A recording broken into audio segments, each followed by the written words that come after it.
talk today is going to be a talk about the behind the scenes of the book and the campaign that we put together last year. And as with any of these things, it's a big team project. In this particular case, it was a very complicated project. So this was not something that I did alone. I was working with a very large team of very talented people, and I've asked two of them to come and speak with me for a few parts of the presentation. Brett and Tom over there. Brett is our director of experience design and sort of an extraordinaire at what he does, and Tom Wilder is an equally extraordinary talent who is a senior designer of our team. They'll take over and talk about specific parts of this overall campaign that we did. So I will talk about sort of the larger idea, how we got to it, what was the inspiration behind it, and a few of the things that we delivered. Interestingly enough, we were super excited to take on this when Carol brought it to us, mainly because the idea really started back when I was 14 years old at a TV show I used to love watching all the time. It was called Sliders. I don't know if any of you ever watched this show. They play some reruns on the Hub network, that corny little network. But it was an incredible show that I absolutely loved. And it was a science fiction show. And this was the opening credits of it that kind of give you the premise of how it worked. What if you found a portal to a parallel universe? What if you could slide into 1,000 different worlds where it's the same year and you're the same person, but everything else is different? And what if you can't find your way home?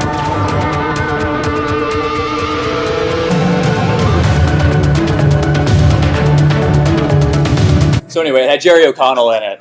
I won't play you the whole thing because it's like you know, openings from the 90s were much longer than they are now. But it was this science fiction show that was based on this very nerdy grad student, I think at like Caltech or MIT or something, who playing with a remote control that he was trying to get to do something else and inadvertently created a remote control for creating wormholes.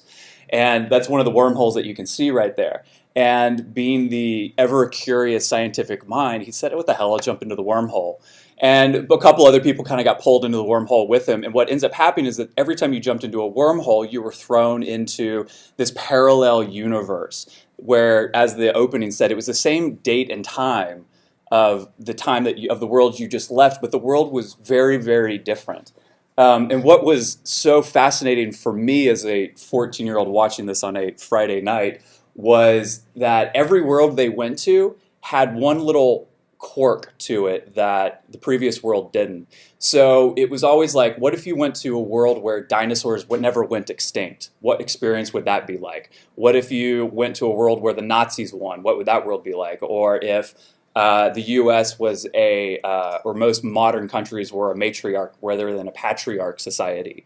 And I always found these to be really fascinating sort of scenarios because they were really simple questions and simple sort of changes in history that had a cascading effect on everything that we knew about our common world. There was even kind of a really interesting one about where money was free. You know, where we didn't compete and work for money, but everyone had all the money they could ever want to buy anything they ever wanted. And the really cool twist in this one episode was that you could go up to an ATM, just punch in how much money you wanted, you would get it, and that was it. It was sort of like a bottomless ATM account that everyone shared. But every time you did that, you entered yourself into a lottery. And what happened was the lottery was like an execution lottery. That if you were given all this freedom to live however you want, have all the health you wanted, be as happy as you wanted, the consequence was every time you took money, you put yourself in this lottery. So if you didn't get picked in the lottery, you didn't die. If you got picked, you were executed. And that was the sort of relationship. But it was really fascinating to take these very simple things and sort of play them out as to all the stuff that changed. So the show was on for like 7 years or so, and I've actually read the background on this, so I kind of know what happened and why it ended up being so bad after about year 4. The writers started fighting, the main producer left, a lot of the main actors were kind of getting frustrated because they thought the show was running out of ideas for the subject matter for each episode, because you had to come up with like a different world scenario for every episode.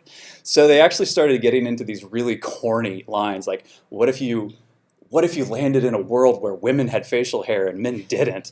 It's like, so what? What if men got pregnant, women didn't? What if, you know, there was one where they landed in a world where a giant worm just went everywhere and ate people. And it kind of went off the tracks from like, hey, let's take some fact about our society, about our history, and put a little twist on it, to throwing in these like fantastical things, like a giant worm eating some people. I think they stole that from the Kevin Bacon Tremors movie, where it was the same thing. It was like people out west and this worm would eat you, which was another sort of hokey show. But the show really jumped the shark, if you understand that phrase, when they jumped into the wormhole and they got thrown into a world where it was over commercialized, and the whole show was about them working in a mall. It was very strange. It was, I don't know why they went there. But nonetheless, like those early episodes, even today I watch a couple of them every once in a while, are really interesting. And that was always the really interesting thing about science fiction. A lot of people don't really understand the difference between science fiction and fantasy. What science fiction is cognitive estrangement. You take one key fact about the world, a scientific fact, a hypothesis, a theory, a change in history, and you tweak it a little bit, or you push it to its extreme, and you see how that changes the world. A lot of people talk about how science fiction is cognitive estrangement. It's this idea of extrapolating one slight twist in reality and then seeing how reality changes and reorders around it. And I've always found that really, really fascinating, not only in terms of entertainment and science fiction, but also in the work that I do. There's a lot of great movies that do this. Children of Men, very simple tweak was, what if women become infertile because of all the toxins and chemicals that we've ingested, and the human race can't give birth to children anymore? What happens? Jurassic Park was really simple. With genetic testing, what if we recreate a dinosaur? What happens? And then, you know, a lot of people don't think this is science fiction, but Eternal Sunshine is. What if you develop a technology that can delete memories from your brain? How does that affect people and relationships? And so, as I said, not only is it fascinating for me to see this in culture and sort of see these play out, but it's also something that I've always personally found myself attracted to in works of art, architecture, and different things that I see all around me. Because I think many of the principles that make these so captivating are also is sort of at the center of this. Or, you know, this is one of my favorite buildings. It's in Japan. It's called the Church of Light. And it really plays to the idea of creating a very dark environment so that you can accentuate it with little pieces of light, and it makes it more powerful than a lot of other churches that you might even come across in Europe. Or very illegible, very dotty, very white. Even in photography, you can take it to be very iconic in the way you shoot something. Or this classic poster, rather than just writing it on, you do something very aggressive and carve it into you. You know, it's a little subtle tweak in concept, but it really does change the idea and make it more powerful. We're very serene, very stretched, very epic. This is one of my favorite pieces of architecture. It's the National Assembly building in Bangladesh, designed by Louis Kahn. I just think it's amazing, and it just rises up out of the mist and creates this sort of epic feeling. Or the stuff Weiwei did, where he actually painted all these different seeds. You know, so you work on a very small scale, and at the same time, you use very large scale to accentuate the very small scale of the piece that you've done. And interestingly enough, Times Square is based around this idea, the same idea, creative idea that science fiction follows. Robert A.M. Stern, when he was pitching the proposal for how to sort of handle Times Square and transform it from this seedy place into something else, really locked into the idea that the essence of Times Square is these lights, is the big billboards. And he said, don't get rid of those. Don't try to make it this clean sort of modernist thing, which was sort of overtaking America at the time. Really embrace the signs and turn the volume up on it. And that is what this place is all about. And so that's why we have Times Square how it is today. So at the heart of all of this stuff is a principle that I've sort of tried to stay attached to in the work that we did. It's not something you can apply to everything, but it is a really interesting principle to go back to time and time again when you're looking for something to do. And it's a very simple one. Be varied. Find some aspect of what you're working on, just like science fiction writers do, and just tweak it a little and then push it to its extreme. And keep pushing it as far and as far and as far as you can take it and see what happens. See how the rest of the idea revolves around it. See how the story that you're trying to do, or the idea even changes by taking this one thing and just turning up the volume of it really, really loudly. So this was in my mind when we were asked to do the TDC work. And in pursuit of trying to figure out what we were doing, we came across this quote from Peter Behrens. And if any of you are not familiar with him, Peter Behrens is a German designer and architect back in the 1880s and 1890s. He's sort of considered one of the early industrial designers. He was working with a company out there named AEG, sort of coming up with different variations to home goods that were being produced. But he had this really fantastic quote to say about typography. And so we loved this, and we thought, okay, let's play with this a little bit. What if it's not just an era, but what if it's the best picture of a decade or a year, pushing it even further? We just kept going and going with it. What if it's the best picture of now? And we were really provoked by this because so much of what we talk about and hear about today in the world is how fast the world is moving and how fast things are changing. There's this technology writer whose name escapes me right now who says that he used to write a book like every 8 years or so. I think he's like in his 50s or something. He feels that now he has to write a book every 5 years because so much changes.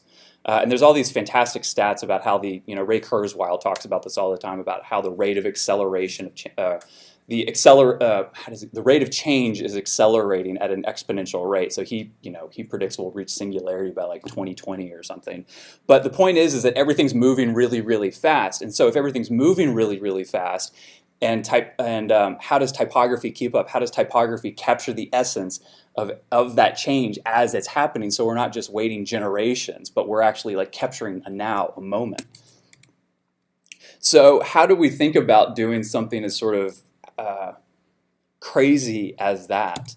So we had this very basic construct that Brett from our team works with a lot, which you basically have an input, an output, and some sort of mechanic that does the manipulation on the inside. Well, we knew at the end of it we wanted to have this typographic expression that captured the spirit and the essence of now. We knew that the best way to take the temperature, metaphorically, of now was through data. We had access to open data streams and open data sets, and they were constantly being updated as time went. The real challenge came with what's that middle part, It reminds me of that South Park cartoon, where it's like those little elves are making socks or something. It's like, make socks, makes tons of money, and then something, they have a big question mark in the middle because they don't know how to get between making the socks and making the tons of money. So this is where another one of my personal passions kind of came into play. I've always been really fascinated by computer art.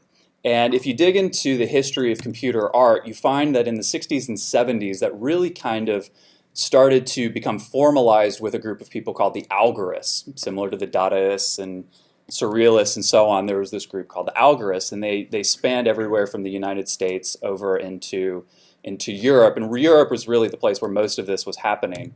But one of my favorites is this woman named Vera Molnar. She's a French woman who's actually born in Budapest, Hungary, and did most of her work there. I find her kind of endearing because she looks like my old grandmother, but yet she's like this incredibly brilliant and talented artist who is very unassuming when you meet her, but she makes, like in the example in the back, this really cool artwork that's based on serendipity rather than complete control of the artist. And this is one of her pieces in GIF format. So she and the other algorists would create these algorithmic programs and just run them over and over again and just sort of see what happens in these compositions. And they would capture them in moments of time. And it wasn't so much about playing with form as it was playing with process and treating form as process. And so rather than get in there and actually manipulate the forms by hand, they would manipulate the code to see what then happened out on the back end of that. And so you get some of these really beautiful, strange compositions of work, but they become, particularly for me, more activated when you start putting them next to each other. And then for me, her black and white artwork is where she really begins to shine. It's this level of complexity, but also at the same time this level of beautiful simplicity at the heart of it. And it's even more amazing to think that this is all derived from algorithms on a computer rather than a human hand manipulating it and shaping it. This one, I would really love to buy this piece and just have it giant on my wall. And here's another fantastic one. So the question of the mechanic ended up becoming this idea of a generative algorithm, because this is what they were working with, algorithms that had no stopping function. They would keep recursively feeding back into the beginning of the algorithm the output at the end, so that there was sort of no stop to how the image was being manipulated. And it's really quite amazing to watch this stuff live, because it's always a artistic story unfolding in front of you, and because it is so chaotic and there's no pattern to it, you have no idea where it's going. And I wanted to bring some of that element into this idea of typographic expressions that captured the spirit and the essence of now. So when we had this idea, we knew that we couldn't just explain it, right? We couldn't just have a couple still images and say, oh, it's going to work like this, and just trust us, there's going to be some code and things, and we'll show you something later. We knew we actually had to mock up a little demo to put it together. So a member of our team, Chris McCadden, mocked up a Java program to actually do the idea. So what we did was we came in, we pitched our first idea, and then we said, we have this other idea. And we opened up the laptop, and I got to open up the program, so give me a second. We opened up the laptop and started talking. And the more we talked, the more the typography started to animate and express itself. And we talked again. And it was really quite exciting, because you could see the whole table. Mateo, Carol, Graham, some other people were there. Everyone just sort of started leaning in, and it just became this sort of interesting sort of symbiotic relationship between what was happening on the screen and the conversation at the time. Every expression of what's happening in that right now, you could stop it, hit pause, and slice it, and that is a typographic expression of that moment in time. None of these typographic expressions are exactly the same, because my voice is constantly modulating. Our voices collectively were modulating in tons of different ways. So this was the basis of it, and this was a very rudimentary thing. I mean, this is the equivalent of, you know, drawing with your opposite hand to get your idea concept on the piece of paper. So everyone said, great, love it, let's do that. That'll be a lot of fun. So, how do I get back? We started figuring out, okay, how the hell do we do this? Because it's a lot more complicated than just building a Java program that can run on your computer. Because while that was very cool, it wasn't necessarily formally beautiful. So we had to really dig down and figure out how, from a computer perspective, we were not only going to create something that could capture now, but could create something deserving of the Type Directors Club that was formally beautiful. So while we were doing that, there were some basic housekeeping things that we need to help the organization do and Carol do to sort of begin promoting the competition that year. And we wanted to capture the spirit of what we were doing, even though we didn't have the algorithm yet, the bespoke computer program to begin producing the materials. So one of the things that we did was we produced a limited edition run poster to be given away. And here we tried to bring in some of the characteristics of those generative elements. So we used foil stamps. So as you hold it and you shift it, you know, it shifts and changes based on the light. And also we wanted to take that idea of vary, be varied. So we wanted to take two gestures and just dial them up as big as we could on the poster. So as far as we know, we've not been able to find a foil stamp that is larger than this one. So that's our be very contribution. The printer at the time was also very scared about doing this, very, very scared. So we had to have a lot of phone conversations with them to sort of reassure them that we know that we're pushing the limits of this, but it'll be okay. So just some beauty shots of it. We sort of ran the typography up and down the side. And then our intrepid Ben Craig, who is also a senior designer of our team, shows off the invitation card to the competition that we created. Same concept, but there was a slight twist to it. So part of the invitation here was, what will you generate this year? Obviously playing on the dual meaning of the word, but in teasing the idea behind what we were trying to do without fully giving it away. And one of the things that you'll notice on the card is we have code sort of framing the different aspects of it. So we wanted to hint that there was something different about this competition, and there was something more. If you followed the rabbit hole, there would be something else for you to find. So the idea was, for those of us who knew how to work with HTML, you knew what to do with this. You knew to go into a notepad, plug it in, turn your notepad into a HTML file, open it up your browser, and if you did, it took you to a sort of secret site that played a video for you that teased not only the competition, but the theme of what we were trying to do. And I'll play you the opening to that video. It's a 7-minute video. Before I do that, let me set it up a little more. What we did was we went and produced the 7-minute video talking about generative typography and what happens when typography becomes so context aware of what's happening in that moment that it almost becomes self-aware, right? In lots of ways, we do have generative typography now. If you do like an Amazon Kindle, right, and you can scale up and down the size of the typography, even a lot of JavaScript code on websites now, you can open and close the size of your browser, and your typography expands or contracts with it as well. And that's a very early stage of generative typography. So this stuff kind of is in the world, but we asked these people, many of whom you'll recognize, to do the science fiction thing, be science fiction writers, and sort of push it to its limits and begin hypothesizing and theorizing what that would do. So here's the opening to the video.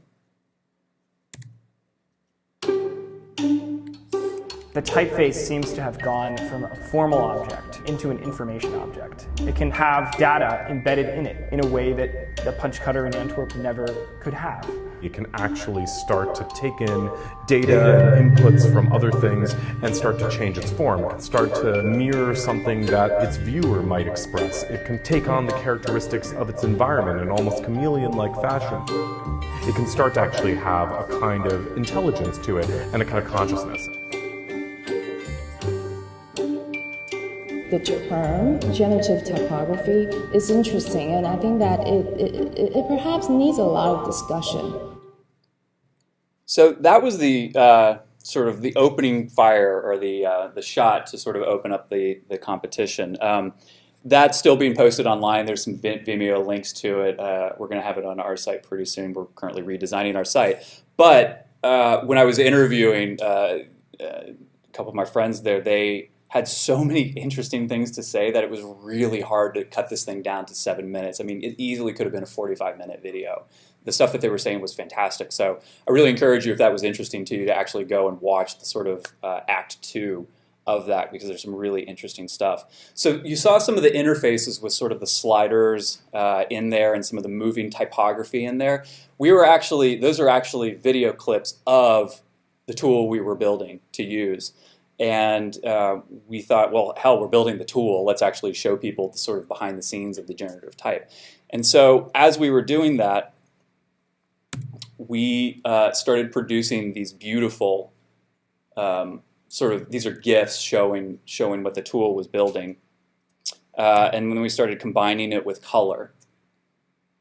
And these are all based off of particle swarm algorithms, where basically all the different particles react to the other particles around them, and how the particles move, what color the particles are. All the different sort of other characteristics of the particles are shaped by the data that's being input into the algorithm.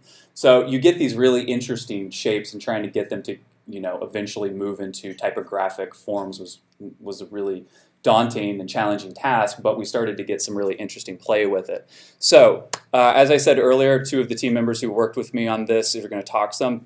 Tom is actually going to take over, talking about how we use some of the typographic elements from this upfront work to start to begin to express some of the campaign. And I hope you like it.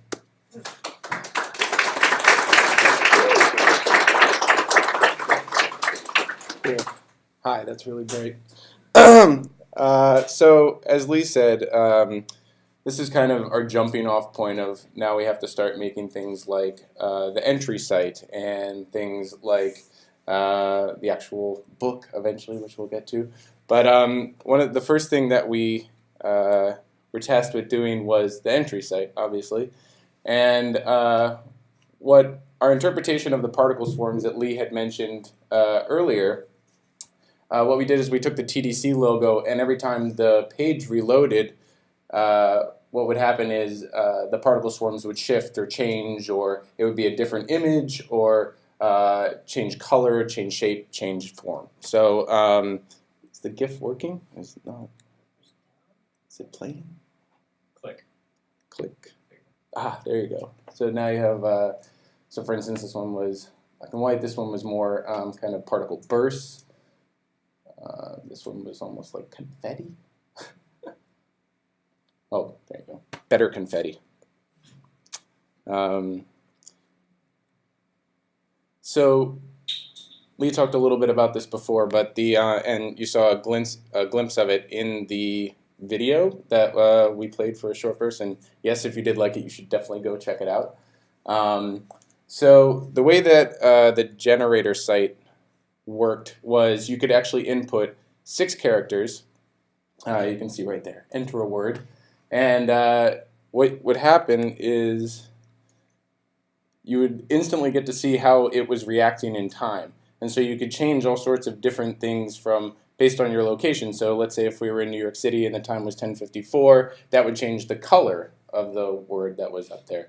Or if you're, do I have to keep pressing play? Oh, got stuck, all right. Let's try that again. Okay. Just click it once. Do I just have to keep clicking it again, I guess? Yeah. Yeah. All right. So you could imagine that based on your traffic patterns and population densities and anything that was either in the city or whatever location you were in, your word and everything would change. So I'm going to show you just a few examples of kind of how that worked. So I think that one says bounce. Wow. And each form was different for that specific time of day or a moment in time, as Lee had mentioned earlier. Also, you could kind of play with the words as you were on the screen. So as you rolled over it, it showed you how it would move and react to your mouse. Space.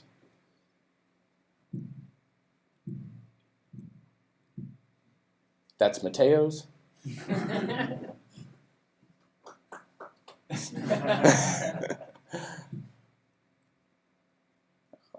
Stefan, Hish. Shaq even entered when he's not doing car commercials.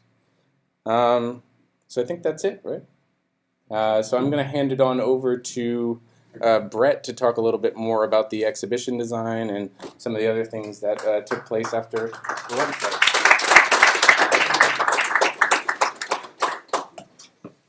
Cool. You weren't lying about the brightness. Yeah, so I'm Brett. And one of the things that was amazing about the platform we did is, it allowed people to share it online, and so people could post, they could, share with friends, post to social media, things like that. And what Lee asked me to consider is how we could kind of close this loop and say, we're creating all these things to share online. Obviously, digital typography is a crucial and gigantic part of design, but how can we start to produce physical artifacts? We've already produced this postcard, we produced this poster, but how can we continue this sort of generative piece into the physical world? And so I am a former graphic designer, I like to say as a joke of mine, but I work with a lot of graphic designers and I see what they do and see what they're interested in, and they seem to be really fascinated with this poster thing. I don't know if you guys knew this. It's like a thing, And so what I really wanted to do is think about, okay, can we build something that's physical, that's interactive, that's reactive, that sort of embodies these principles, but lets you create a physical object, and what better than a poster with this, as a sort of quintessential graphic design object beyond the sort of book, but Tom will talk about that in a second. And so with these pieces, that was easy. We said, okay, we have a platform, we have something we know we want to make, whereas before our initial output overall is this idea of typographic expression. Now we want to make posters because we love them. But how would people interact with them? How could we continue this thing? Because with a poster, you can't click it. You don't have a mouse, you just have yourself. And so we started to think about actual rituals involved in design and poster making. And as you're all familiar with these drawers back here, thinking about, the original rituals, as it were, with the creation of posters, and thinking about letterpress. And so we came up with this idea of creating a a tangible interface to sort of embody some of these pieces that the website was doing, but extend it further. So with the website, you could say it sort of read, okay, you're in New York and the weather is kind of this, and this is the activity going on in Twitter, and let you really have a sort of snapshot of a moment. And as myself and Josh Smith, who's sitting here, another designer at Collins, were talking about it, we came to this idea that, it's really interesting to imagine all these inputs, but as a designer, you're kind of processing all of these things in real time, thinking about what's going on outside, how do I feel, what's the sort of, political climate, what's the design climate, what is the sort of, the zeitgeist, things like that. How can we start to process that, but acknowledge that you do take these inputs and synthesize them in some way that's meaningful to you and meaningful to your audience. And so we took these rituals and said, okay, let's build this interface that lets people oscillate these parameters and also introduce their own physical input, which I'll show a little bit later. And so Josh designed and laser cut these beautiful little icons to symbolize each of these different pieces of a designer's sort of input in their process. And so we had this idea of collaboration, environment, and community. So with collaboration, we actually listened to the local sound in this installation. It'll make a little bit more sense when we show the video, but bear with me for a moment. And then with the environment, we actually thought about the weather. So it's this sort of powers of 10 approach. What's happening immediately around you, what's happening in the city that you're in, but what's also happening in this larger virtual community that's becoming more and more a sort of part of your design process. And so with that one, we listened to Twitter, this idea of density and diversity of conversation, trying to process all of these things. And these became the sort of inputs to our algorithms. And so returning to our quote, this is this idea of typography as the most characteristic picture of an era. And we took that quote, and this was, again, a collaboration with Josh Smith. Josh designed these beautiful posters that were very minimal, and you'll understand why they're minimal in a moment, to embody this quote. This idea of type as a picture of an era, but also different quotes from the video. And so we have a range of these pieces that became a physical platform. So this is your sort of jumping off point. And so what I did from there is started to say, okay, what could this actually look like? So we had all the pieces in the web, but it had to kind of expand, had to grow, had to oscillate, and plus I just like to sketch. And so I did some kind of terrible typography, which we'll see in a moment, and started to run my own kind of algorithms over that. And so we said, can it be really impactful and gigantic? Can it look like this horrible fan thing?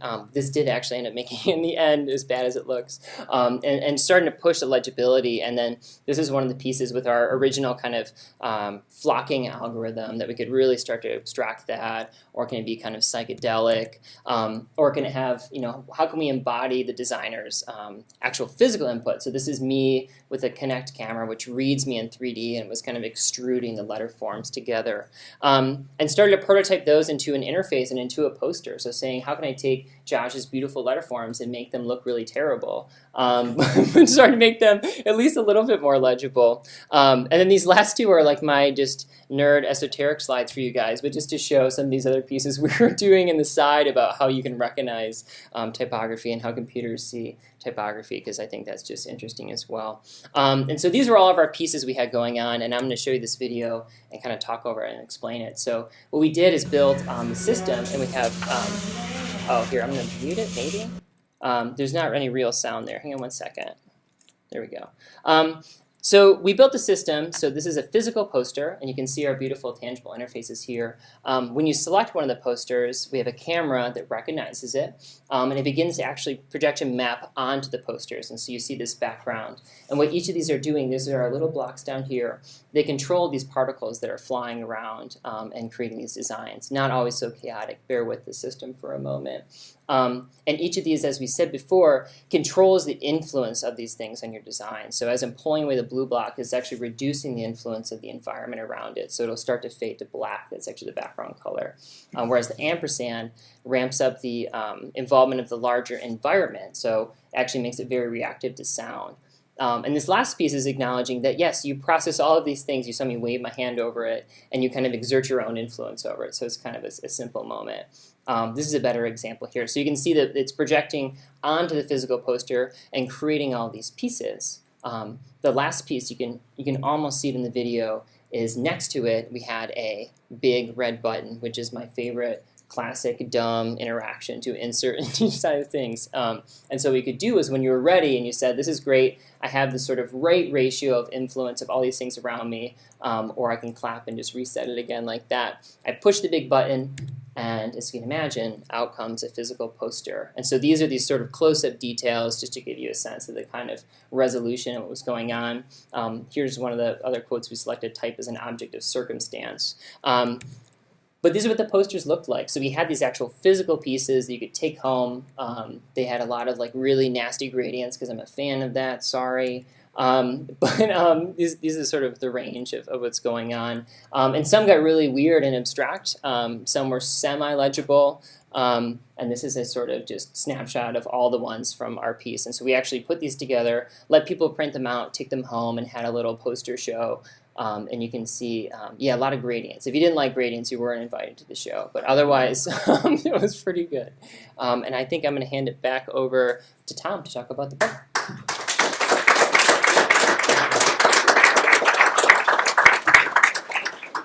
Nice. So, so in the digital space, it was, you could see how these things kind of react to their environments and everything like that. But one of the challenging things about the entire campaign was how do these then translate back into print?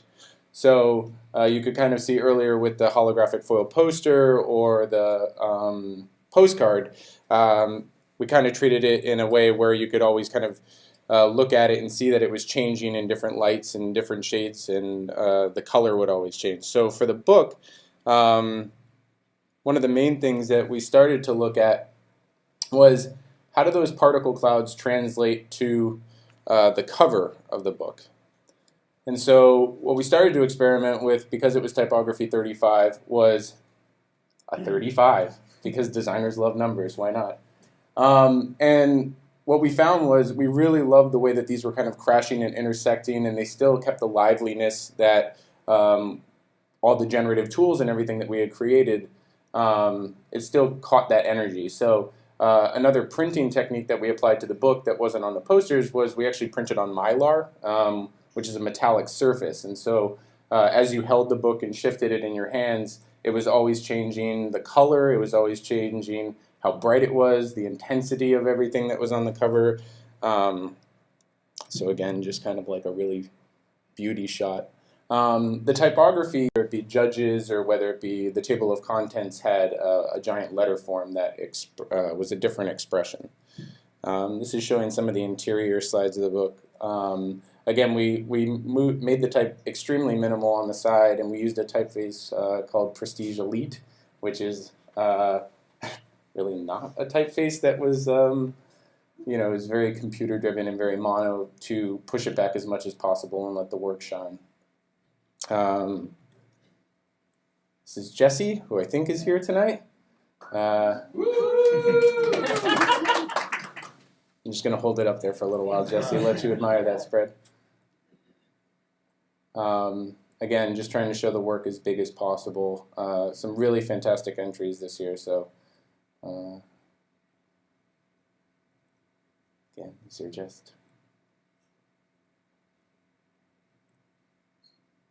This is showing one of the opening spreads that I had talked about earlier. So what was really fascinating is that we essentially just captured these after we created the generative algorithms and everything, and it was a fraction in time. So you'd be able to essentially take a movie that we created from these generative algorithms and just pick which point in time that we actually wanted to use for the spread. So there was a lot to choose from. There's walls full of all sorts of different letter A's that were completely blown out, but it was really fascinating. So sideways type, because why not? And again, showing this one kind of looks like it's almost dissolving in water in a way for the TDC 60 judges. So yeah, that's pretty much it for the book.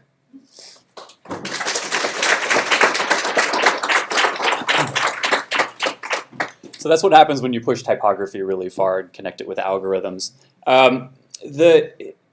This was a really, really fun project to work on because similar to the way the algorithms work, they had no idea what was going to happen. We had no idea what was going to happen. I mean, every day when the algorithm sort of advanced in the coding and we fixed certain things about it, it was just every day was sort of like a little surprise on what it was going to happen next.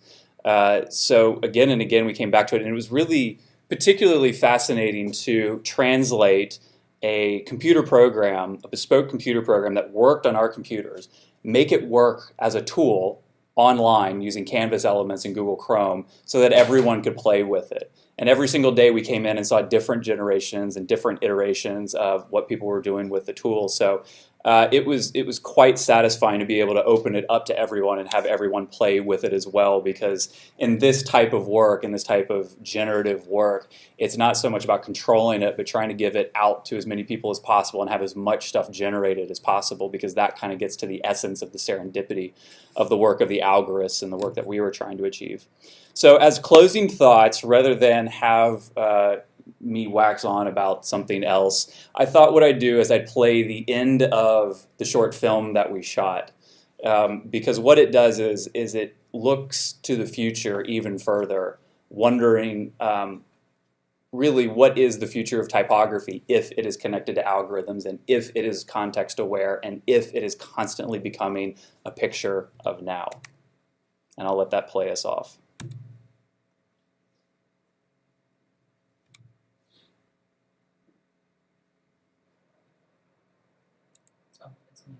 Oh, I'll redo that. What's the future of generative typography? I don't know, actually. You could see, for example, connections between typography and performance. The use of the keyboard, for example, like prepared piano and Fluxus. Ideas about like chance operations within kind of modernist composition. Some of these ideas may find their way into typography. What would be a great thing is that, for instance, if a font would be aware of the size that it's going to be used in and the resolution it's going to be used in, or what the spacing is, for instance. If they all would work together, there's a great opportunity to make fantastic typography. Well, I mean, the end game of it, or the end game of one logic of that, which may or may not be interesting. If we think about the idea of making a unique form for every human being in the world, I mean, theoretically, one could have a variation of a typeface in which every single version of it is unique, and every human has a kind of typeface in which they speak typographically in all forms, and that itself might change over time, and with their own kind of growth as an individual and as a person, eventually becoming thinner and thinner over time, and eventually becoming extinct. Technology doesn't prevent that. It's more that people have such a limited view that a font is a set of characters, is a set of shapes that behave in a certain way. It's only a fraction what we could do with technology. It's still in a kind of very niched area, being experimented and being considered by typographers or technologists, so on and so forth. And I think that in that context, a lot of times it becomes just sort of a thing itself. It disengages from the content and it disengages from the larger world. I'm hoping that it will become more and more common thing, that people will begin to kind of understand how reading and seeing can happen simultaneously. Thank you.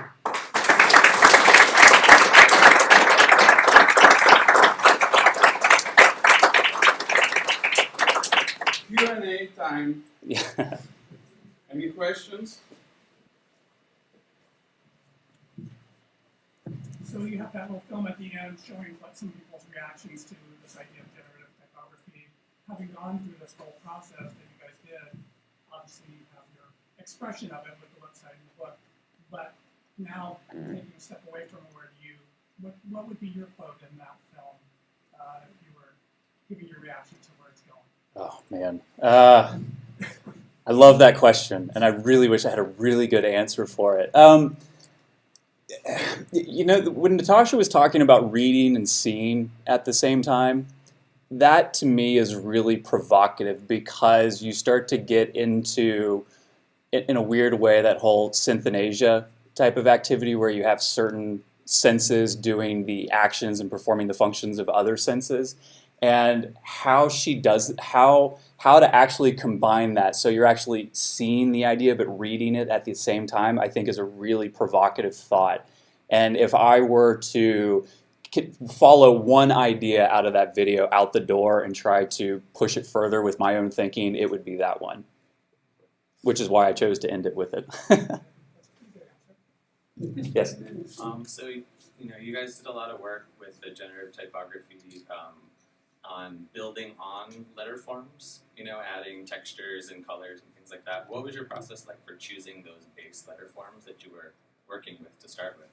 Yeah, so one of the interesting things, so this was a challenge that we confronted really early on in the process, because a computer is only good at what you tell it to do, right? It can't perform the creative act. And really early on in the process, that was one of the pushbacks was, well, are you designing something that totally negates the purpose of design or designers or typographers? And it couldn't be further from the truth. It's just another tool in the process. So to that exact question, we had to choose early on what were the letter forms that the particles forms and stuff had to spin around and embrace and then play off of, sort of like a magnet with all these little things coming off of it.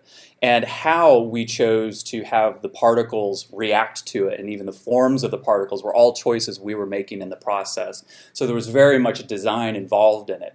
Now, knowing all of that, the reason we chose the certain letter forms that we did and certain typefaces we chose is for variance, to have lots of different clearly distinct forms as all these particles were swarming and moving around it. We really wanted to dial up the variety and change between every image so that it didn't look like the same 3 or the same F. Even if they were subtle differences in the typefaces, we wanted them to be dramatic differences in each of the forms. Which typeface was that? We chose lots of them. I can't recite them off the top of my head for you. How much money did you make? You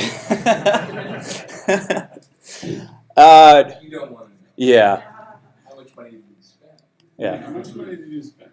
We had. Sorry, the question is a little bit provocative, but yeah. Do you think that to do work that is so cool, you can do it only when you do it for free? It's a good question. I come from the camp that constraints are always good things, whether they're constraints that you place on yourself or a client places on you. So I tend to maintain the optimistic attitude that you can do incredible work no matter what the situation, if you're able to help people understand the intent of what you're trying to do. In this particular case, because we weren't charged with any necessarily business objective that we were driving towards, we were able to pick and choose the constraints that we were playing with to allow us to play in the sweet spot that we really wanted to play with and really focus us on those algorithms, the serendipity that emerges from those algorithms. You didn't answer to the Yeah. Yes. In-house, like who was putting up the algorithm? I'm sorry, say that again? You guys were coding in-house, and who was making the coding? Yeah, it was a blend of people. So Brett was one of the team members coding it. Chris McCadden was one of the team members coding it. We were also working with, what's their name? Mr. Henry out in Belgium for some of the really serious, like heavy-duty stuff that we were really having a hard time figuring out. And even Hugo and Marie were a big part of working with us on this as well. Like I said, it was a big team effort to figure out something that was really computationally difficult to figure out. Yes? What surprised you? What did you not see coming when you started this? That's another really good question.